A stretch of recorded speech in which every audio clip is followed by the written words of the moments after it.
ఆకాశవాణి ప్రాంతీయ వార్తలు చదువుతున్నది కిడాంబి కృష్ణవేణి. ముందుగా ముఖ్యాంశాలు. ఆసియా క్రీడలలో భారతదేశానికి 107 పతకాలను సాధించిన క్రీడాకారులను ప్రధానమంత్రి నరేంద్ర మోదీ అభినందించారు. భారత వైమానిక దళం 91వ వార్షికోత్సవాన్ని ఈరోజు ఘనంగా జరుపుకుంది. గుంటూరు డివిజన్లో భద్రతా పనుల కారణంగా విశాఖపట్నం లింగంపల్లి మధ్య నడిచే జన్మభూమి ఎక్స్ప్రెస్ ను ఈ నెల 12 నుండి 15 వరకు రద్దు చేసినట్లుగా అధికారులు తెలిపారు. తిరుమల శ్రీవారి నవరాత్రి బ్రహ్మోత్సవాలు ఈ నెల 15 నుంచి 23 వరకు నిర్వహించనున్నారు. ప్రముఖ సినీ గేయ రచయిత చంద్రబోస్కు గురజాడ విశిష్ట పురస్కారాన్ని విజయనగరం గురజాడ సాంస్కృతిక సమాఖ్య ప్రకటించింది. వార్తల్లోని వివరాలు. ఆసియా క్రీడల్లో భారతదేశానికి చారిత్రాత్మక విజయం లభించిందని ప్రధానమంత్రి నరేంద్ర మోదీ హర్షం వ్యక్తం చేశారు.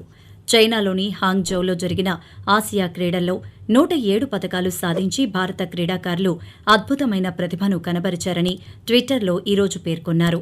గత 60 ఏళ్లలో ఎన్నడూ లేని విధంగా అత్యధిక పతకాలు సాధించడం పట్ల యావత్ దేశం సంతోషం వ్యక్తం చేస్తోందని తెలిపారు. భారతీయ క్రీడాకారుల అచంచలమైన సంకల్పం, కృషి దేశం గర్వించేలా చేశాయని ప్రధానమంత్రి కొనియాడారు. భారత వైమానిక దళం 91వ వార్షికోత్సవాన్ని ఉత్తరప్రదేశ్లోని ప్రయాగ్రాజ్లో ఈరోజు జరుపుకుంది. వేడుకల్లో భాగంగా ప్రయాగ్రాజ్లోని ఎయిర్ ఫోర్స్ స్టేషన్ బమ్రౌలీలో ఐఏఎఫ్ సెరిమోనియల్ ప్యారేడ్ను నిర్వహించింది. కవాతును chief of air staff CAS air chief marshal VR Chaudhari సమీక్షించారు. ఇదిలా ఉండగా రాష్ట్రపతి ద్రౌపది ముర్ము, ఉపరాష్ట్రపతి జగదీప్ ధన్కర్, ప్రధానమంత్రి నరేంద్ర మోదీ వైమానిక దళ దినోత్సవం సందర్భంగా వైమానిక యోధులందరికీ శుభాకాంక్షలు తెలియజేశారు. దక్షిణ మధ్య రైల్వేలోని గుంటూరు డివిజన్లో భద్రతా పనుల కారణంగా విశాఖపట్నం లింగంపల్లి మధ్య నడిచే జన్మభూమి ఎక్స్ప్రెస్ను ఈ నెల 12 నుండి 15 వరకు రద్దు చేసినట్లుగా Waltair division senior divisional commercial manager AK Tripathi ఓ ప్రకటనలో తెలిపారు. ప్రజలు ఈ విషయాన్ని గమనించాలని విజ్ఞప్తి చేశారు. తిరుమల శ్రీవారి నవరాత్రి బ్రహ్మోత్సవాలను ఈ నెల 15 నుండి 23 వరకు ఘనంగా నిర్వహించనున్నట్లుగా తిరుమల తిరుపతి దేవస్థానం అధికారులు తెలిపారు. నవరాత్రి బ్రహ్మోత్సవాలకు ఈ నెల 14న అంకురార్పణ జరగనుంది. బ్రహ్మోత్సవాలలో కీలకంగా భావించే గరుడ సేవ ఈ నెల 19న జరగనుంది. అక్టోబర్ 20న పుష్పక విమానం, అక్టోబర్ 22న స్వర్ణరథం, అక్టోబర్ 23న చక్రస్నానం నిర్వహించనున్నారు. ఉత్సవాలు జరిగే రోజుల్లో ఉదయం వాహన సేవ 8 గంటల నుండి 10 గంటల వరకు, రాత్రి వాహన సేవ 7 గంటల నుండి 9 గంటల వరకు జరుగుతుందని టీటీడీ అధికారులు పేర్కొన్నారు. ప్రముఖ సినీ గేయ రచయిత చంద్రబోస్కు గురజాడ విశిష్ట పురస్కారాన్ని ఇవ్వనున్నట్లుగా విజయనగరం గురజాడ సాంస్కృతిక సమాఖ్య ప్రకటించింది.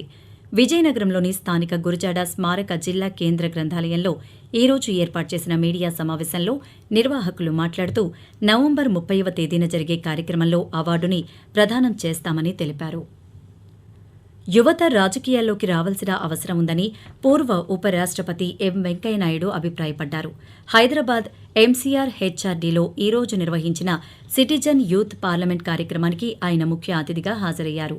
ఈ సందర్భంగా మాట్లాడుతూ సిద్ధాంతాలకు కట్టుబడి చేసే రాజకీయాల వల్లనే ప్రజలకు ప్రయోజనం కలుగుతుందని అన్నారు.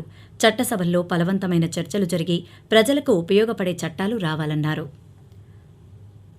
కోస్తా తీర ప్రాంతాల అభివృద్ది కోసం బ్లూ ఎకానమీని కేంద్ర ప్రభుత్వం ప్రోత్సహిస్తోందని కేంద్ర విదేశాంగ సాంస్కృతిక శాఖ సహాయ మంత్రి మీనాక్షి లేఖి తెలిపారు. విజయవాడలోని భారతీయ జనతా పార్టీ రాష్ట్ర కార్యాలయంలో ఈరోజు ఆమె పాత్రికేయులతో మాట్లాడుతూ గడిచిన 9 ఏళ్ల కాలంలో దేశ ఆర్థిక వ్యవస్థ బలోపేతమయ్యేలా కేంద్రం చర్యలు తీసుకుందన్నారు.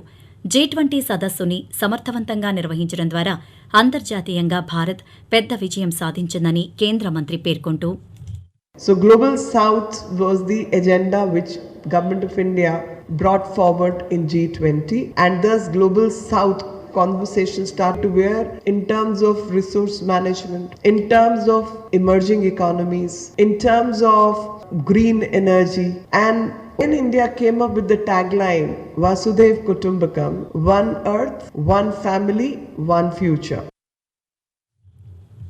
ఆకాశవాణి ప్రాంతీయ వార్తలు వింటున్నారు. అంతర్జాతీయ ప్రమాణాలతో శ్రీకాకుళం జిల్లా కోడి రామ్మూర్తి స్టేడియం పునర్నిర్మాణం చేపడతామని రాష్ట్ర రెవెన్యూ శాఖ మంత్రి ధర్మాన ప్రసాదరావు అన్నారు. స్టేడియంను సీనియర్ శాసనసభ్యులు ధర్మాన కృష్ణదాస్తో కలిసి ఆయన ఈరోజు పరిశీలించారు. ఈ సందర్భంగా మంత్రి మాట్లాడుతూ స్టేడియం పూర్తి చేయడానికి ముఖ్యమంత్రి జగన్మోహన్ రెడ్డి 12 కోట్ల రూపాయల నిధులను విడుదల చేశారని తెలిపారు. ఆస్ట్రేలియాలోని ఫ్రీమాంటిక్లో రాయల్ ఆస్ట్రేలియన్ నేవీతో ద్వైపాక్షిక విన్యాసాలు విజయవంతంగా పూర్తి చేసుకుని ఐఎన్ఎస్ వాగిర్ జలాంతర్గామి ఈరోజు విశాఖకు చేరుకుంది. ఈ సందర్భంగా తూర్పు నావికాదళం ప్రధానాధికారి flag officer commanding in chief vice admiral Rajesh Pendharkar సిబ్బందిని అభినందించారు. ఆస్ట్రేలియాలో ఉన్న సమయంలో ఐఎన్ఎస్ వాగిర్ ఆస్ట్రేలియా వెస్ట్ కోస్టులోని రాయల్ ఆస్ట్రేలియన్ నేవీ యూనిట్లతో వివిధ వ్యాయామాల్లో పాల్గొన్నట్లుగా నేవీ అధికారులు వివరించారు. రాష్ట్రంలో 2వ అతిపెద్ద దేవాలయమైన ఇంద్రకీలాద్రి దుర్గమ్మ దేవస్థానానికి నూతన కార్యనిర్వహణాధికారిగా కెఎస్ రామారావును రాష్ట్ర ప్రభుత్వం నియమించింది. ఈ మేరకు ఈరోజు ఉత్తర్వులు జారీ చేసింది. ఉత్తర కోస్తా ఆంధ్రప్రదేశ్ పరిసర ప్రాంతాలలో సగటు సముద్ర మట్టానికి 3.1 కిలోమీటర్ల నుంచి 4.5 కిలోమీటర్ల ఎత్తులో ఉపరితల ఆవర్తనం కొనసాగుతోందని అమరావతిలోని భారత వాతావరణ కేంద్రం తెలిపింది. దీని ప్రభావంతో రానున్న 2 రోజుల్లో ఉత్తర కోస్తా ఆంధ్రప్రదేశ్ యానాంలతో పాటు దక్షిణ కోస్తా రాయలసీమ జిల్లాల్లో తేలికపాటి నుండి మోస్తరు వర్షాలు లేదా ఉరుములతో కూడిన జల్లులు 1 లేదా 2 చోట్ల కురిసే అవకాశం ఉందని అధికారులు పేర్కొన్నారు. ఎన్నికలకు ముందు ఇచ్చిన హామీల్లో మిగిలిపోయిన అభివృద్ది పనులను రానున్న కాలంలో పూర్తి చేస్తామని రాష్ట్ర విద్యుత్, అటవీ, భూగర్భ గనుల శాఖ మంత్రి పెద్దిరెడ్డి రామచంద్రారెడ్డి తెలిపారు. చిత్తూరు జిల్లా పుంగనూరు నియోజకవర్గం రొంపిచెర్ల మండలం బొమ్మయ్యగారిపల్లి పంచాయతీ పరిధిలోని గెర్లపల్లిలో మంత్రి పెద్దిరెడ్డి ఈరోజు పర్యటించారు. ఈ సందర్భంగా పాత్రికేయులతో మాట్లాడుతూ పేదరికాన్ని కొలమానంగా తీసుకుని పేదలకు ప్రభుత్వం అనేక సంక్షేమ పథకాలను అందిస్తోందని చెప్పారు. కేంద్ర ప్రభుత్వ సహకారంతో తిరుపతి విమానాశ్రయం వద్ద విమానాల మరమ్మత్తు, నిర్వహణ కేంద్రాన్ని ఏర్పాటు చేయనున్నట్లుగా తిరుపతి పార్లమెంట్ సభ్యులు ఎం గురుమూర్తి తెలిపారు. తిరుపతిలో ఈరోజు ఆయన పాత్రికేయులతో మాట్లాడుతూ తిరుపతి విమానాశ్రయం సమీపంలో విమానాల మరమ్మత్తు, నిర్వహణ కేంద్రం ఏర్పాటు చేయడానికి కెనడా ఏవియేషన్ కంపెనీ ముందుకొచ్చినట్లుగా వివరించారు. ఈ ప్రాజెక్టు పూర్తయితే స్థానికంగా ఉన్న ఇంజనీరింగ్ విద్యార్థులకు ఉపాధి అవకాశాలు వస్తాయని ఆయన ఆశాభావాన్ని వ్యక్తం చేశారు. నరేంద్ర మోదీ గుజరాత్ ముఖ్యమంత్రిగా బాధ్యతలు స్వీకరించి 22 సంవత్సరాలు పూర్తి చేసుకోవడంతో తిరుపతిలో బీజేపీ నేతలు ఈరోజు స్థానిక ఆలయంలో పూజలు నిర్వహించారు. ఈ సందర్భంగా బీజేపీ రాష్ట్ర అధికార ప్రతినిధులు భానుప్రకాష్ రెడ్డి, సామంచి శ్రీనివాస్ మీడియాతో మాట్లాడుతూ అవినీతి రహిత పాలన అందిస్తున్న నాయకుడు నరేంద్ర మోదీ అంటూ కొనియాడారు. తిరుమల తిరుపతి దేవస్థానంలో శ్రీవారి సర్వదర్శనానికి గంట సమయం పడుతోందని టీటీడీ అధికారులు తెలిపారు. నిన్న శ్రీవారి హుండీ ఆదాయం 4.50 కోట్ల రూపాయలు వచ్చినట్లుగా వెల్లడించారు. మరోవైపు ప్రసిద్ధ పుణ్యక్షేత్రం కాణిపాకంలో వార్షిక బ్రహ్మోత్సవాలలో భాగంగా ఈరోజు పుష్ప పల్లకి ఊరేగింపు ఉత్సవం ఘనంగా జరిగింది. ఈ ఊరేగింపును తిలకించేందుకు భక్తులు భారీగా తరలివచ్చారు. శ్రీకాకుళంలోని శ్రీ సూర్యనారాయణ స్వామి వారిని తిరుపతి మేయర్ డాక్టర్ రాచ శిరీష కుటుంబ సమేతంగా ఈరోజు దర్శించుకున్నారు. ఈ సందర్భంగా పాత్రికేయులతో ఆమె మాట్లాడుతూ సంక్షేమ కార్యక్రమాలు అమల్లో దేశంలో ఆంధ్రప్రదేశ్ అగ్రస్థానంలో ఉందన్నారు.